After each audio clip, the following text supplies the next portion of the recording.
Hello, and welcome to Muse to Sleep, where your worries fade, your thoughts drift, and your mind unwinds through calming curiosities of the past. Tonight, we're going to travel back, far back, to about the year 1300 AD. No danger, no plot to follow, nothing to stay awake for. Just close your eyes and let the world around you slowly dissolve into the quiet dunes of history. Let us travel back over 3,000 years ago to Egypt's new kingdom, when powerful pharaohs ruled the Nile and temples rose tall under the desert sun. Close your eyes and drift back, farther than Rome, farther than the Viking seas, back over 3,000 years ago, to a place where the sun rose golden over endless sands, and the great river Nile flowed quietly through a world of stone and reeds. Imagine yourself standing on his banks at dawn. The air is cool before the sun gains its strength. Mist rises gently from the river's dark surface, curling around tall papyrus plants swaying in the breeze. Birds call softly, ibis, herons, egrets, their cries echoing across quiet water. Behind you, mud brick homes stand clustered together, their flat rooftops stacked with drying reeds, baskets, and jars of grain. Smoke curls upward from small morning fires as women grind barley into flour on stone querns, their rhythmic scraping blending with the distant calls of boatmen on the river. You hear the wooden creak of a simple fishing boat drifting past, its owner standing barefoot, casting nets with practiced grace. Nearby, children chase each other, their laughter quiet under the watchful eyes of mothers preparing the first meal of the day. In the distance, rising beyond simple homes and date palms, loom the great stone temples. Their massive gates, pylons, tower above the town, covered in carved images of gods, kings, and sacred symbols that glow faintly golden as dawn's first rays strike them. Farther still, pale in morning light, are the pyramids, silent, timeless, massive shapes resting upon the sand, shadows stretching long across the desert. You breathe in the dawn air. It smells of damp earth, river water, crushed reeds, and the faint scent of incense drifting from a temple altar where a priest begins his morning prayers to Ra, the sun god. Slowly, the sun crests above the desert horizon, flooding the world with warm light. It illuminates rows of green fields stretching away from the river. Wheat, barley, onions, garlic, all fed by narrow irrigation channels dug by farmers with bronze-tipped shovels and baskets carried by a hand. You watch as life awakens, fishermen hauling in wriggling catches for market, women weaving linen cloth under palm shade, scribes walking to temples with reed pens and ink palettes tucked into their belts, children carrying jars to fetch cool water from the river's edge. For them, this is life. For you, it is a window into a world of gods and rituals, of harsh labor and gentle moments, of dust and gold, death and eternity.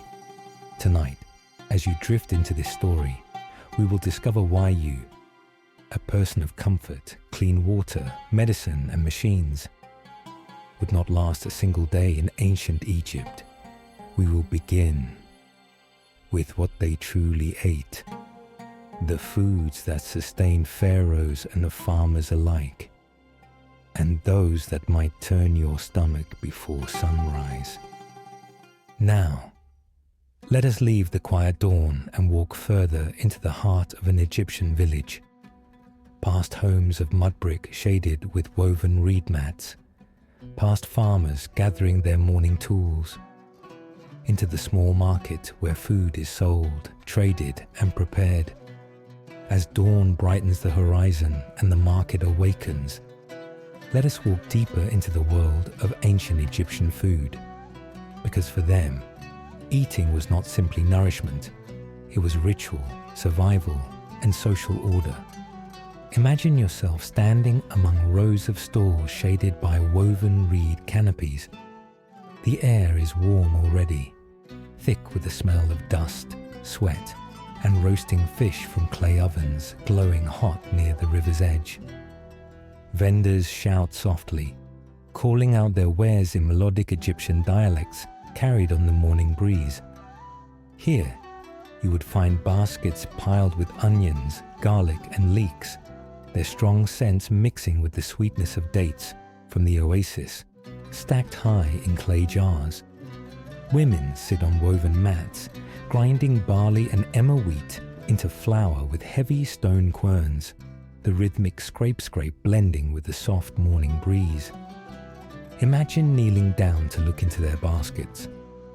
You would see leeks and garlic bulbs, their skins papery and fragrant, promising warmth and healing emmer wheat and barley grains.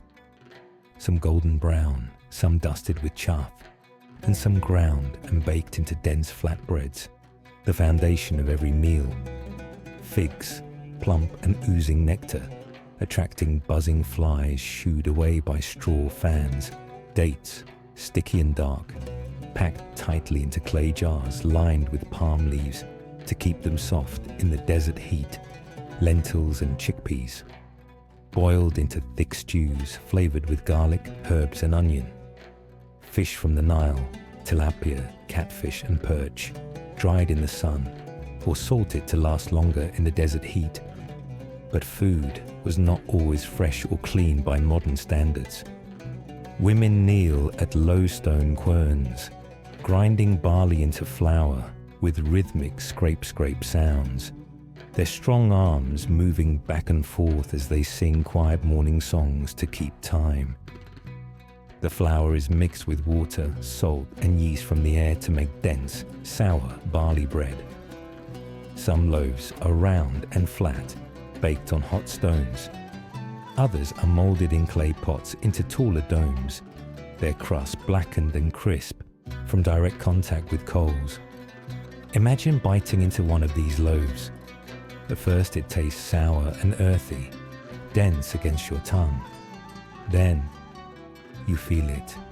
Imagine chewing a piece of bread that felt like biting into a handful of sand. Each bite gritty, grinding against your teeth with the sharp taste of stone. The grit of tiny sand particles ground into the flour by stone querns, scraping softly across your teeth with each chew. Bread often contained grit and sand, ground accidentally with the flour on stone querns. But over years, it wore their teeth down to flat, exposed nerves, causing infections that festered in jawbones unseen by healers. This was normal for them. They also ate lotus root and seeds, gathered from ponds and marshes, boiled or roasted like nuts. They ate lentils and chickpeas boiled into stews with onions, garlic, and coriander seeds. You would see bubbling clay pots set over small hearth fires beside homes, sending up warm, savory scents that mingled with the morning dust. Fish and meat. Along the riverbanks, fishermen hauled in wide nets filled with tilapia, catfish, and Nile perch. Some fish were roasted on coals, eaten fresh with bread dipped in beer or date wine. Others were split open, salted heavily, and laid out in the sun to dry, preserving them for weeks or months, though the smell could be pungent and sharp enough to sting your eyes. For the wealthier, geese, ducks, and pigeons were roasted whole over clay ovens, their fat dripping onto hot stones, sending up bursts of sizzling smoke. Beef was rare and sacred, often used for temple sacrifices before being shared among priests. Pork was eaten cautiously. While not banned entirely, pigs were considered unclean by priests, and those who raised swine were forbidden from temple grounds. For the rich, life was feasts of goose and dates soaked in honey wine, of fresh figs dripping juice onto golden plates, of sweet pastries filled with dates and nuts, drizzled with lotus syrup or pressed honey. Beyond the market, the marshes and canal edges offered lotus root and seeds, boiled or roasted like nuts, papyrus pith, peeled and chewed for its sweet, watery crunch, wild herbs such as mint and coriander, tied into small bundles to flavor stews or chew for fresh breath.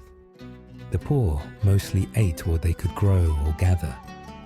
Bread and beer formed nearly every meal, both made from barley, creating a simple diet of heavy bread and thick, cloudy beer brewed with yeast and fermented for a few days. Nourishing, filling, and slightly intoxicating. In the market, you might see children snacking on roasted grasshoppers or dried locusts, sold by merchants in small reed baskets, crunchy, salty, and packed with protein. A merchant selling dried locusts by the handful, considered a quick, protein-rich snack. Clay jars filled with fermented fish paste, a pungent condiment used like we use salty anchovy sauces today. And though it sounds unappealing, fermented fish paste was a staple condiment, adding a powerful umami saltiness to breads and stews. To you, these smells might be overwhelming. The damp fish scent, the sharp garlic, the sour tang of beer, the earthiness of grain dust filling every breath. But to them, this was the smell of life, of survival, of another day blessed by the gods with food, however simple or gritty it may have been. As the sun rises higher over the market square, children carry baskets of bread and onions to the fields for their fathers, while women prepare clay pots of lentil stew to simmer slowly over small hearth fires until dusk.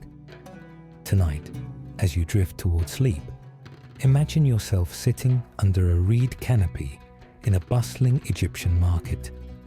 The smell of roasting fish and fresh bread around you, of dates sticky and golden brown, of beer poured into clay cups at the end of a long day, the dusty breeze against your face, and the quiet knowledge that here, food was both daily survival and the God's sacred blessing. In the next part of our journey, we will discover what they drank and why their drinks were often safer than their water. A truth that might leave your modern stomach uneasy. Now, as the market quiets and families settle into morning tasks, let us turn to what the ancient Egyptians drank to quench their thirst, and why their drinks were often safer and stranger than their water. Imagine yourself walking along the narrow irrigation channels carved from the Nile. The water appears cool, dark, and refreshing in the early light. But if you were to scoop it into your hands and drink deeply, you might not survive the day. Now, let us quench your thirst in ancient Egypt, because while the Nile brought life to the land, its waters carried hidden dangers no one could see. Imagine kneeling at the river's edge to scoop up cool, dark water between your hands. It smells faintly of algae, silt, and river mud. Refreshing, yes, but also carrying worms, silt, insects, parasites, and waste washed down from upstream settlements that could cripple or kill. Drinking it untreated often brought sickness. Intestinal worms, dysentery fevers, and weakness that could linger for weeks. So instead, they brewed beer. Beer, the liquid bread beer, was the drink of everyone, from pharaohs to farmers, priests to children. But it was not like the golden, clear lagers you might know today. Egyptian beer was thick and nourishing, almost like a porridge you could drink. Here is how it was made. It began with loaves of half-baked barley bread that were crumbled into clay jars. Water was poured in, and wild yeast from the air were left to ferment the mixture for several days. Dates or herbs were sometimes added for sweetness or flavor. The result was a cloudy, chunky, yeasty drink filled with small floating grains of barley and bubbling foam. It was poured into cups and drunk through reeds or hollow wooden straws to filter out husks and solids. This beer was so thick and nourishing it counted as both food and drink, providing calories for long hours of farming and building. Children drank it too. It had low alcohol compared to modern beers, but enough to prevent harmful bacteria from growing, making it far safer than plain water. Priests drank beer, farmers drank beer, even pharaohs drank beer, though theirs was brewed finer, sometimes strained multiple times to remove floating grit. The taste was sour, yeasty, earthy, like warm liquid bread with a faint hint of date sweetness. It filled the belly with calories to fuel endless hours in fields, quarries, or temples. Wine, the luxury of the gods' wine called irep, was rarer. Those who could afford it drank wine, called irep. Wine was rarer and came from grapevines cultivated along the Nile Delta. The grapes were pressed in shallow stone vats. Juice flowed into clay amphorae, lined with resin or beeswax to seal and age it. Juice flowed into tall clay amphorae, lined with resin or beeswax. It was sealed with reeds and beeswax. It was poured into small cups at feasts or offered to gods in temple rituals. Red wine was favored, and flavored wines with herbs, resins, or honey were served at banquets. At feasts, nobles drank red wine, tart and slightly sour, poured into small alabaster cups. Some wines were flavored with honey for sweetness, herbs like thyme or mint for freshness, tree resins for medicinal bitterness. Imagine yourself in a noble courtyard at dusk, sitting cross-legged on woven mats, watching servants pour dark red wine into cups of alabaster as musicians pluck quiet harp notes under palm torches. The wine is tart, rich, and earthy, a taste of prestige in a world where beer was daily survival. But even the rich drank beer most days. It was considered a gift of the gods, a drink that warmed the stomach, strengthened the body, and protected against sickness hidden in the Nile's dark currents. Other drinks included sweet date wine, fermented from pressed dates left to bubble in sealed jars, palm wine, drawn from palm tree sap, lightly alcoholic and refreshing. This was consumed quickly before it turned sour. Herbal infusions made by steeping mint, thyme, or lotus petals in water, reserved for temple rituals and healing. But even the rich drank beer daily. Wine was celebration. Beer was life. And for purification rituals, priests bathed in sacred pools and sipped from clay cups of clean well water, blessed with prayers to purify body and spirit before temple duties. To you, these drinks might feel heavy, gritty, sour, or oddly sweet. But to them, this was life-giving liquid. Each sip a small blessing from the gods of grain, date palms, and river waters. Tonight, as you sleep, you may dream of these flavors. The thick barley beer, rich with yeast and sweetness.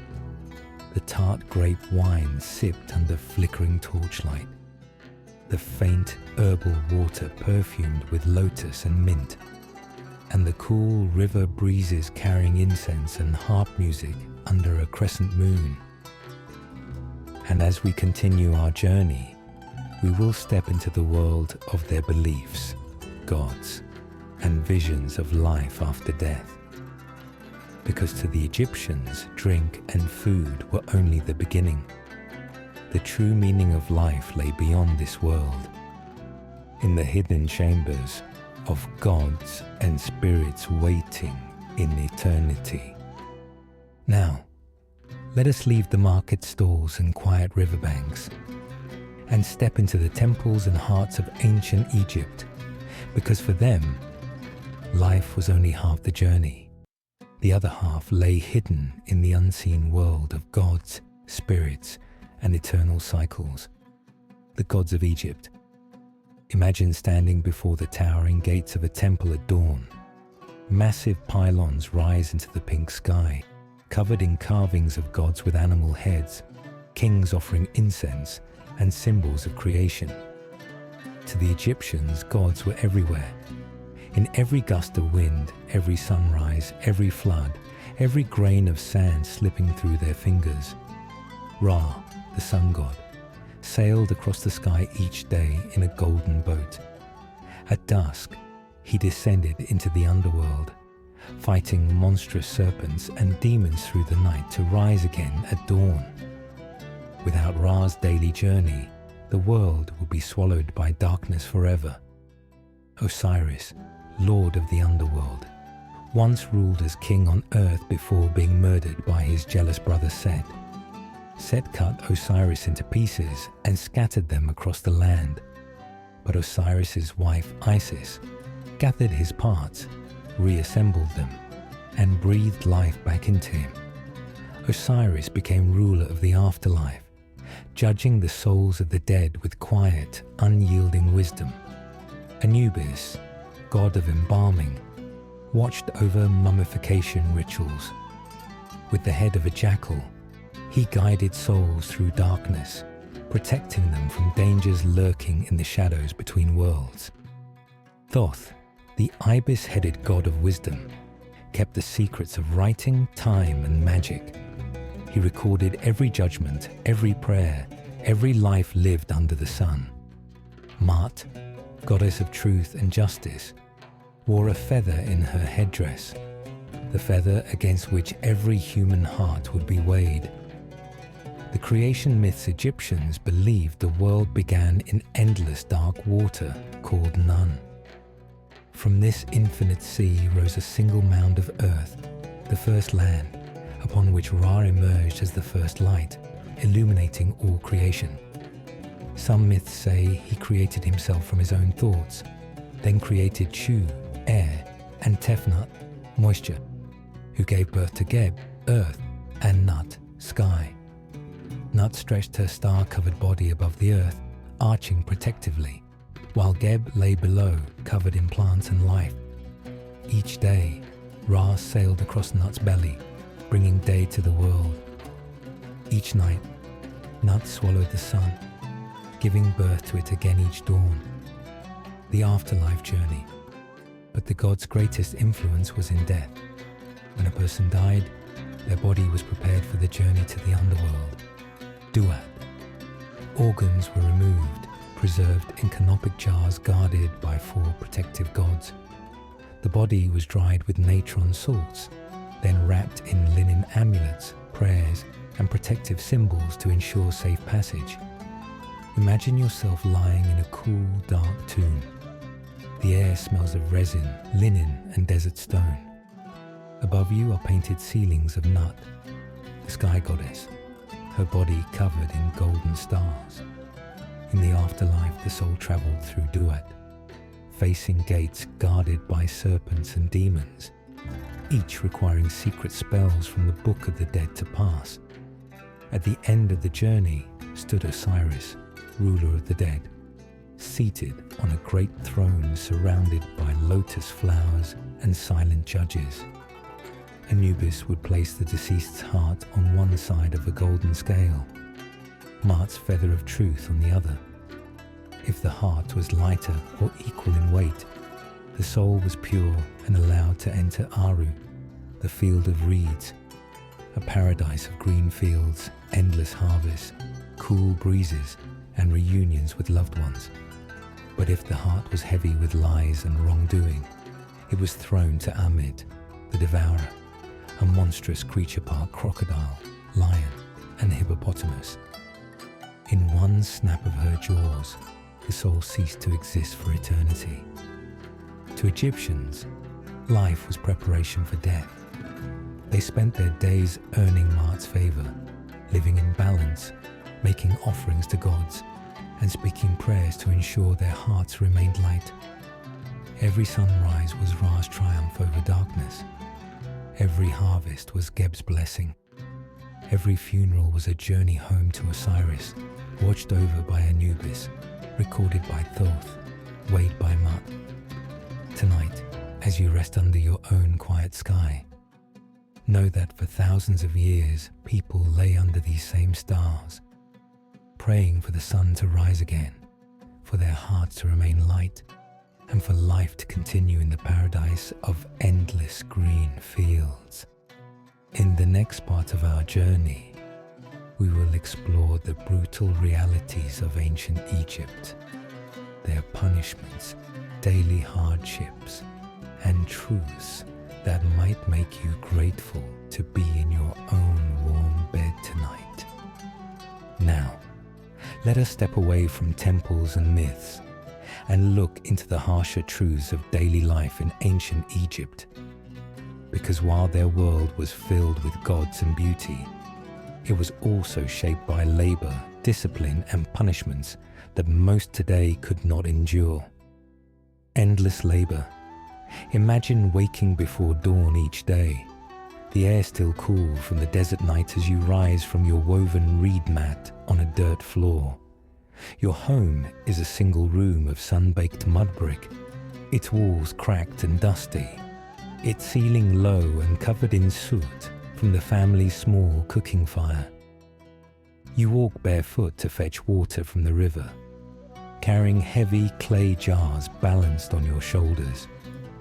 The riverbank is crowded with others doing the same, some coughing softly from lung infections caused by sand, dust, and years of grain grinding.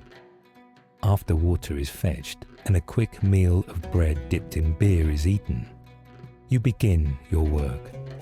For most men, this meant laboring in the fields or on construction crews. Under the blazing Egyptian sun, farmers bent low to tend onions, garlic, barley, and emmer wheat, their backs aching from hours of repetitive motion.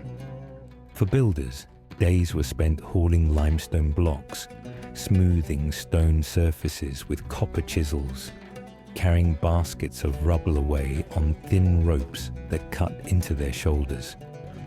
Even children carried small stones or swept dust from temple floors to learn discipline and usefulness from a young age. The sun rose quickly, heating the sand until it burned your feet. Sweat soaked linen loincloths by mid-morning. There was no cool breeze, only dry desert wind carrying sand into eyes and mouths. Breaks were brief, just enough time to sip thick barley beer, eat a piece of gritty bread, then return to endless hauling, chiseling, planting, or grinding. Harsh punishments. The Egyptians valued order and obedience above all. To break laws was not only a crime against the state, but against Maat, the goddess of truth and harmony. Minor crimes, like theft, might bring public beatings with rods made of tamarisk wood. False testimony or bribery could lead to facial mutilation. Ears or noses cut off to mark one forever as untrustworthy. Grave robbing, among the worst offences, was punished by execution, often carried out swiftly by temple guards with bronze axes. Slavery existed too, though Egyptian slaves could own property, marry, and sometimes buy their freedom. Many were prisoners of war, forced to labour in quarries or temples under strict overseers wielding whips woven from hippopotamus hide. These overseers walked up and down work lines under the midday sun, shouting commands, striking backs for slowing pace, and demanding quotas be met before dusk. Daily hardships, even in homes away from temple labour or fields. Life was not easy. Bread and beer grit. Daily bread was often filled with stone grit from grinding, slowly wearing down teeth to expose nerves, causing infections and constant pain. Disease and parasites. The Nile's blessing carried hidden curses. Parasites infected intestines, causing fevers and weakness. Mosquitoes bred in still water, bringing malaria. Heat and dust. Homes had no windows. Small ventilation holes let in hot air and fine desert sand that covered mats, food and sleeping bodies each night. For women, life was equally demanding. They woke before dawn to grind grain for bread, fetch water, sweep homes, weave linen on looms, and tend to children. Some worked as temple musicians or perfume makers, spending long hours pounding herbs and flowers into fragrant oils for offerings and nobles. Imagine your daily life filled with the sting of blowing sand in your eyes, the taste of gritty bread between your teeth, the burning sun pressing down on your bare head with no shade, the constant fear of punishment for small mistakes. Yet, to them, this was life. There was no comparison, no promise of an easier world elsewhere, only duty to family, community, and gods, mummification truths, and when death came, as it did often and early, the body was prepared with quiet dignity and harsh necessity. Organs were removed with bronze blades, the brain extracted through the nose with hooked tools. The body was packed in natron salt for 40 days until skin and muscle hardened and dried. It was then wrapped in hundreds of meters of linen strips, each layer painted with resin and prayers, sealing the body for eternity. To us, these rituals seem severe and unsettling, but to the Egyptians, this was care, this was love. This was ensuring the spirit could find its way to the field of reeds, to join family and ancestors forever under Ra's eternal sun. Tonight, as you rest in your soft bed, covered in clean blankets, cooled by quiet air, safe from punishment or grinding labor, know that your life is a gentle gift, shaped by comforts these people could never imagine. In the next part of our journey, we will explore their odd customs and traditions, their beauty standards, hygiene rituals, and beliefs that to us might seem strange, but to them were acts of meaning, devotion, and quiet dignity. Now, let us wander away from stone quarries, scorching fields, and temple altars, into the intimate corners of ancient Egyptian life, the places where beauty, hygiene, fashion, and superstition shape daily rituals in ways that might surprise you. Beauty and body ideals. For the Egyptians, beauty was both earthly and divine. To appear clean, scented, and adorned was to honor the gods who created them. Imagine yourself standing before a polished bronze mirror. You see, shaved heads and bodies. Both men and women removed nearly all body hair to avoid lice and heat. Priests shaved every 3 days to remain ritually pure. Wigs. Elaborate wigs made from human hair or plant fibers, styled in tight braids coated with beeswax and resin to keep them smooth and scented with lotus or frankincense oil. Women lined their eyes with thick kohl, made from galena lead sulfide and malachite, creating bold black lines that extended beyond the eyelids in graceful arcs. This wasn't just for beauty. It protected eyes from harsh desert sun and flies, and the lead compounds may have had antibacterial effects. However, daily use sometimes led to lead poisoning, weakening the body over years while leaving eyes luminous under the blazing sun. Perfume cones. At feasts, guests wore cones of scented animal fat mixed with myrrh or lotus. As the night progressed, the cone melted slowly, releasing fragrance to mask body odors and soothe the senses under torchlight. Red ochre lipstick and henna, Women painted their lips and cheeks with red ochre mixed in fat or oil for vibrant color. Hands and feet were tinted with henna, creating deep orange or brown designs that faded softly over days. Hygiene practices, despite dusty streets and scorching sun, the Egyptians valued cleanliness deeply. Daily washing, using water carried from the Nile. Families bathed each morning, scrubbing skin with sand or natron to exfoliate and cleanse. Tooth care.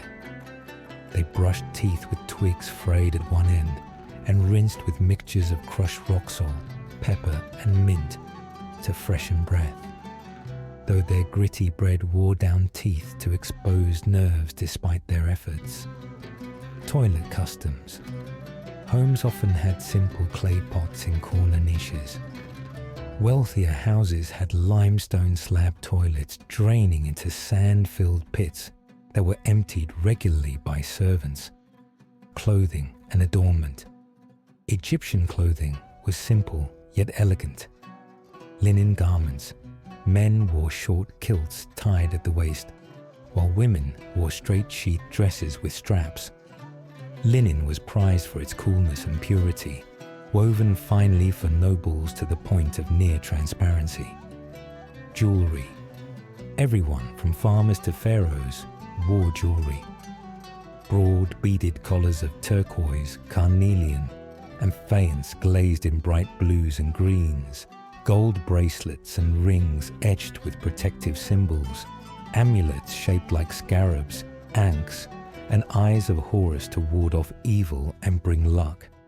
Footwear. Most went barefoot, but wealthier Egyptians wore sandals woven from papyrus or palm fibers, while nobles owned leather sandals decorated with gold or jewels for temple ceremonies. Superstitions and rituals. The Egyptians lived surrounded by invisible forces. Every action carried meaning. Every shadow, bird call, or dream was a message from the gods or spirits. Dream interpretation. Dreams were recorded on papyrus scrolls. A dream of drinking warm beer meant coming sickness. Dreaming of seeing yourself dead meant long life. Priests trained in dream reading advised kings and farmers alike. Household gods, small statues of Bez, the dwarf god of protection, stood in homes to guard against evil spirits, while amulets of Taweret, the hippopotamus goddess, protected pregnant women from miscarriage and harm. Animal symbols. Cats were sacred, representing Bastet, goddess of home and fertility. Killing a cat, even by accident, was punishable by death. Ibis birds were left undisturbed as living embodiments of Thoth, the god of wisdom. Rituals of daily life. Before each meal, hands were washed in clean water. Before sleep, prayers were whispered to ward off demons that crept in dreams. Before stepping outside, protective amulets were kissed and tucked into belts or necklaces to keep danger away. Every sunrise was greeted with gratitude. Every sunset with quiet acceptance that life and death walked side by side. Tonight, as you lie in your soft bed, hair unshaved, skin unpainted with coal or ochre, wrapped in warm blankets instead of thin linen sheets, know that in ancient Egypt, each day was a tapestry of rituals, some harsh, some gentle, all woven with purpose. To them, beauty was a prayer. Cleanliness was holiness. Every amulet, wig, and line of coal was a shield against chaos in a world ruled by powerful gods and unseen spirits. In our final part of this journey, we will leave the crowded streets and temple gates and drift into a peaceful Egyptian night, a quiet place to let your mind settle, your breath slow, and your body drift softly into sleep. Now, leave behind the blazing sun, the dusty streets, and the chants of temple priests. Step quietly with me. into an Egyptian night. Imagine yourself sitting on the flat rooftop of a small mud brick home. The day's heat still radiates softly from the clay walls, warming your back as you rest on woven reed mats spread under the stars. Above you stretches a vast, endless sky, black as onyx, sprinkled with a million points of golden light. You hear only quiet sounds.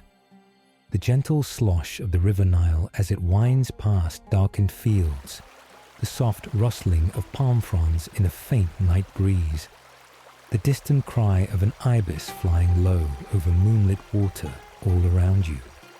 The village has fallen asleep. Flickering oil lamps glow behind reed screens. You catch hints of wood smoke, crushed herbs, and damp earth carried on the wind. Somewhere nearby, a mother hums a low song to a waking child. The melody rises and falls like the tide, carrying ancient words of protection and peace. You look up at the stars and wonder if Nut, the sky goddess, truly arches above you, her body covered in these bright jewels, guarding the sleeping world with silent grace. You imagine Ra, the sun god, traveling beneath the earth now, battling the serpents of darkness so that tomorrow he can rise again and warm the fields with life. In this night, under this sky, there is no rush, no glowing screens, no humming machines, no distant traffic echoing through concrete canyons, only earth and water and sky. Your body feels heavy and warm. Your eyelids grow soft and slow. The stars blur as you breathe deeply, feeling the quiet river of sleep flowing around you. Tonight, may you dream of fields of barley bending under dawn winds, cool water carried in clay jars, the silent guardians of temples, their carved eyes watching eternity pass, the warm sun rising over stone pyramids, lighting a world shaped by devotion, beauty, and ancient truths. Rest now. Let your thoughts drift like lotus flowers carried downstream. You are safe. You are warm. You are home, under an endless sky filled with gods and stars. Sleep, and may your dreams carry you softly into tomorrow's light.